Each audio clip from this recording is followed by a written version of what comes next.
اللہ تبارک و تعالیٰ قرآن پاک میں ارشاد فرماتا ہے وَلَا تَرْكَنُوا إِلَى الَّذِينَ ظَلَمُوا فَتَمَسَّكُمُ النَّارُ۔ بعض مفسرین کا قول ہے اہل لعنت اس بات پر متفق ہیں کہ رکون مطلق میلان اور توجہ کا نام ہے، چاہے وہ میلان معمولی ہو یا زیادہ۔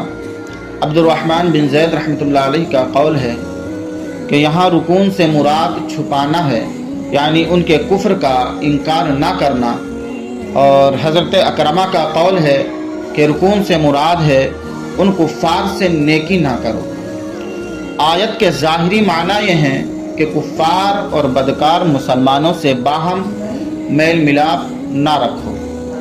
حضرت نیشاپوری رحمۃ اللہ علیہ اپنی تفسیر میں فرماتے ہیں محققین کا قول ہے کہ جس رکون سے منع کیا گیا ہے وہ ہے کفار کے کفر کو اچھا سمجھنا، یعنی ان کے طریقہ کار کو بہتر جاننا اور دوسروں کے سامنے ان کی تعریف کرنا اور گمراہی کے کاموں میں ان کا شریک رہنا۔ ہاں، اگر ان کے مظالم کے سد باب اور نفع اندوزی کی وجہ سے ان سے میل ملاپ بڑھاتا ہے تو اس میں کوئی حرج نہیں، شریعت اس کی اجازت دیتی ہے، لیکن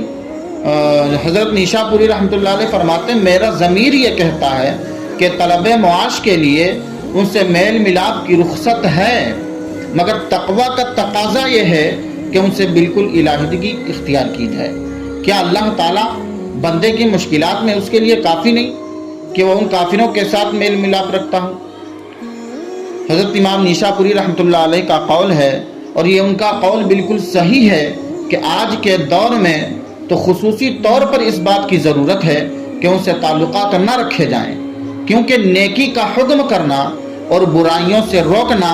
اس دھوکہ اور فریب کاری کے دور میں ناممکن ہے، اور جبکہ ان کا ظلم اس انداز پر آ گیا ہے کہ ان سے باہم تعلقات ہلاکت میں ڈال سکتا ہے، تو تمہارا اس شخص کے بارے میں کیا خیال ہے جو ان ظالموں اور سرکشوں سے محبت کرتا ہو، ان کی شراب نوشی اور حرام کاریوں کی محافل میں شریک ہوتا ہو، اور ان کے تقاضائے دوستی کو پورا کرتا ہو، اور ان کے طرز معاشرت میں گھل مل جاتا ہو، ان کا سا لباس پہن کر خوش ہوتا ہو، ان کے کپڑوں کو دیکھ کر کے اس کی طرح کپڑوں کو پہنتا ہو، اور ان کی ظاہری اور فانی رونق کو بہتر سمجھتا ہو، اور ان کی معاشی خوشحالی پر رشک کرتا ہو۔ حالانکہ اگر حقیقت میں دیکھا جائے تو یہ سب چیزیں ایک دانہ سے بھی حقیر اور مچھر کے پر سے بھی زیادہ بے وقار ہیں، چہ جائے کہ انسان دل کی گہرائیوں سے انہیں حقیر سمجھے،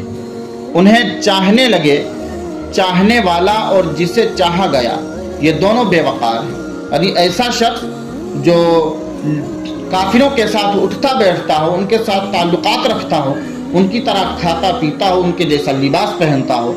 تو ان کی طرح لباس پہننے والا اور ان کافروں سے محبت کرنے والا، وہ کافر